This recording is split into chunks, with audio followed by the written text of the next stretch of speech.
सच्चिदानन्दरूपाय विश्वोत्पत्त्यादिहेतवे तापत्रयविनाशाय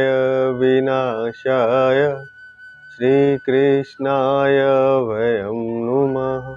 श्रीकृष्णाय वयं नुमः। श्रीकृष्णाय वयं नुमः। भक्तवांछा कल्पतरु शरणागत वत्सल भक्त वत्सल भगवान श्री कृष्ण और उनके साक्षात स्वरूप श्री मद् भागवत महापुराण के चरणों में प्रणाम करते हुए, साथ ही साथ दिव्य विभूतियों श्री गणेश जी, श्री हनुमान जी, नारद जी, सनकादि ऋषियों, व्यास जी, सुखदेव जी, पराशर जी, राजऋषि परीक्षित सभी को प्रणाम करते हुए, माँ देवी सरस्वती के चरणों में प्रणाम करते हुए कथा का आरंभ करने जा रहे हैं। पिछले प्रवचन में हमने देखा कि जब राजा परीक्षित दिग्विजय करने के लिए निकले, तब उन्होंने एक स्थान पर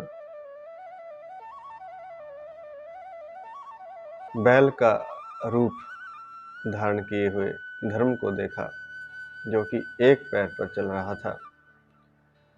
बैल का एक ही पैर था और बैल धर्म ही था, और उस बैल को पृथ्वी माता गाय के रूप में मिली। तब उनकी जो चर्चा हुई धर्म और पृथ्वी की, या कहें एक पैर पर जो बैल था और जो गाय थी, उनकी जो चर्चा हुई वह सुनने वाली है। धर्म ने पूछा, कल्याणी, तुम कुशल से तो हो ना? तुम्हारा मुख मलिन क्यों हो रहा है? तुम्हारा चेहरा चिंतातुर दिखाई देता है। तुम श्रीहीन सी दिखाई दे रही हो। ऐसा लग रहा है जैसे कोई तुम्हारा प्रिय संबंधी दूर देश में चला गया है। क्या बात है? तुम श्रीहीन क्यों हो रही हो? तुम्हारा मुख मलिन क्यों है? अन्यथा कहीं तुम मेरी चिंता तो नहीं कर रही कि मैं एक पैर पर कैसे विचरण करूंगा? अन्यथा तुम्हें यह तो दुख नहीं है कि अब कलयुग आने पर शूद्र तुम पर शासन करेंगे और देवताओं को आहुति यज्ञों द्वारा नहीं दी जाएगी, देवताओं को उनका भाग नहीं पहुंचेगा, इस बात की तो चिंता नहीं है? अथवा ऐसे लग रहा है, हे कल्याणी, आपको धरती पर रहने वाले मनुष्यों की, जीवों की चिंता है, जो वर्षा सही समय पर न होने से अकाल और दुर्भिक्ष से पीड़ित हैं, अन्न नहीं मिल रहा उन्हें। क्या यह तुम्हें कोई चिंता है?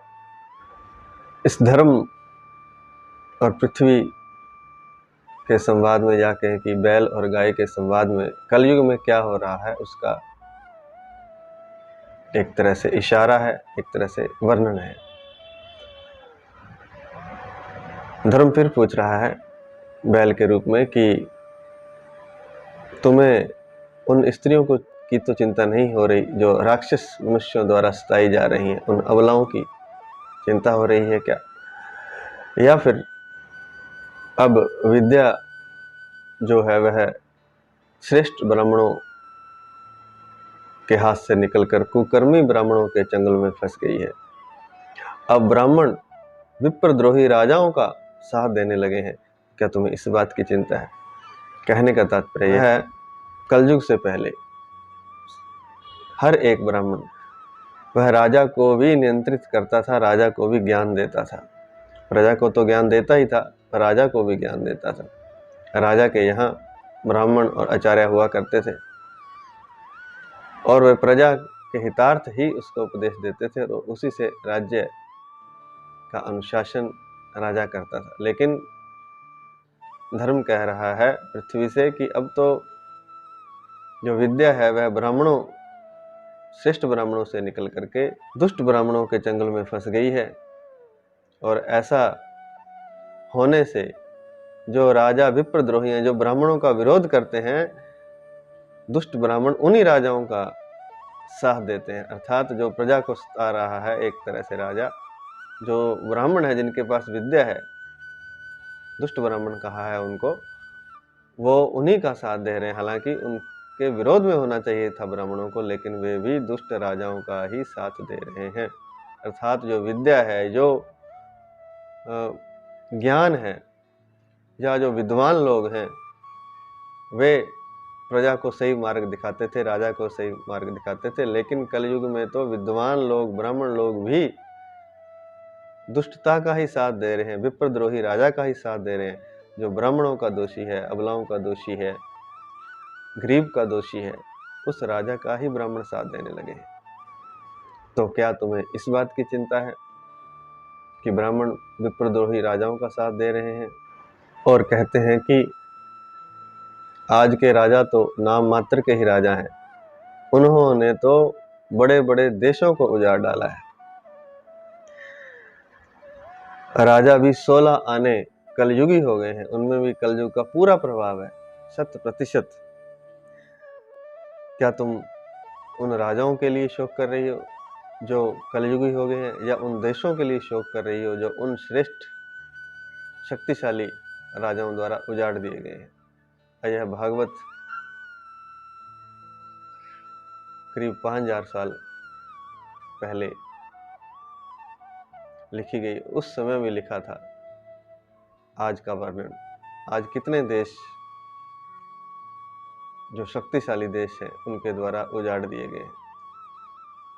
यूक्रेन का ही हाल देख लीजिए, और भी देश हैं जो किसी बहाने से किसी से लड़वा करके, जो शक्तिशाली देश हैं अमेरिका जैसे, वो देशों तक को लड़वा देते हैं, और जो छोटे देश हैं उनको नष्ट कर देते हैं अपने स्वार्थ के लिए।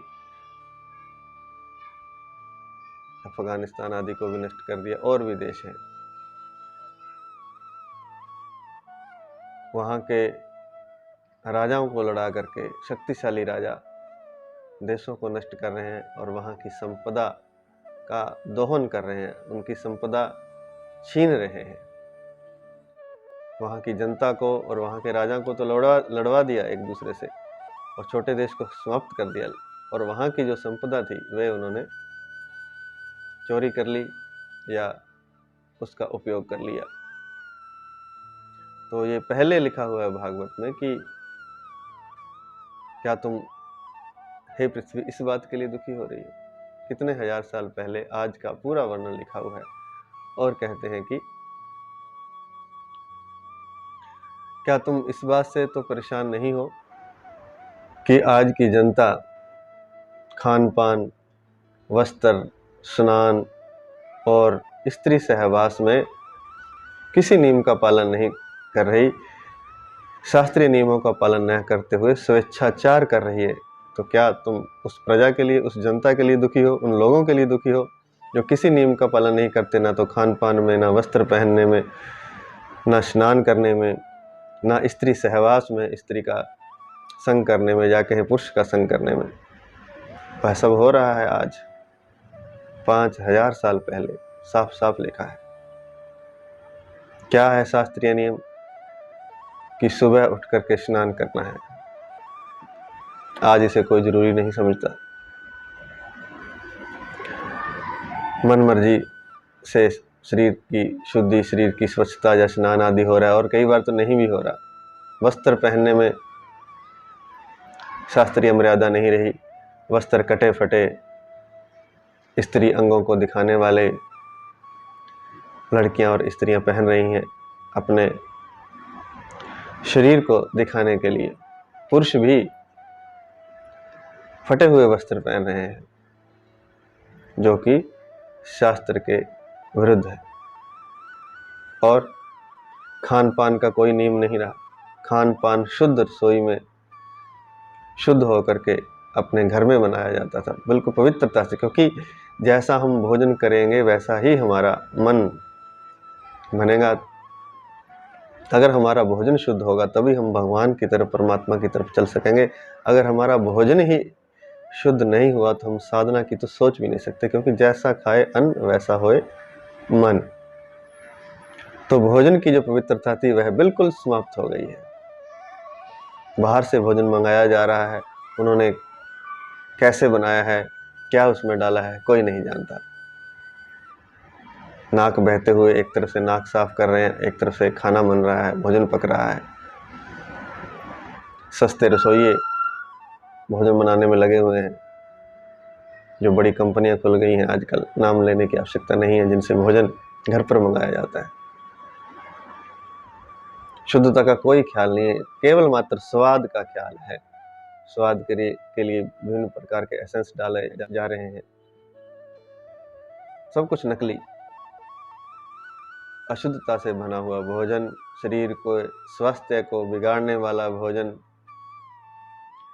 और जो प्राकृतिक तत्व है वह उसमें डाले नहीं जा रहे, उस भोजन को हम कर रहे हैं। तो खान पान का भी शास्त्रीय नियम बिगड़ गया है। जो अपनी देख रेख में, अपनी आंखों के सामने शुद्ध होकर, पवित्र होकर, पवित्रता से भोजन अपने घर में बनना चाहिए था, वह नहीं बन रहा। बाहर का कचरा, गंदा, सड़ा हुआ और अशुद्ध भोजन हम कर रहे हैं। तो हम क्या सोचते हैं कि हम पवित्रता को धारण कर पाएंगे? अपने मन की पवित्रता कैसे आएगी? क्योंकि जब तक हमारा भोजन पवित्र नहीं है तो मन की पवित्रता अत्यंत दुर्लभ है। इसलिए तो मन भी अपवित्र हो गए हैं। स्त्री सहवास में, पुरुष सहवास में मन लगा हुआ है और उसमें भी कोई नियम नहीं है। क्या खाना है, क्या पीना है, क्या सोचना है, मांस मदिरा आदि का सेवन हो रहा है। यह सब शास्त्रीय नियमों के बिगड़ने से स्नान का नियम, खान पान का नियम, वस्त्र का नियम और भोजन का नियम, यह सब बिगड़ गया है। इसलिए यह सब हो रहा है। यह सब पहले ही लिखा जा चुका है। माँ पृथ्वी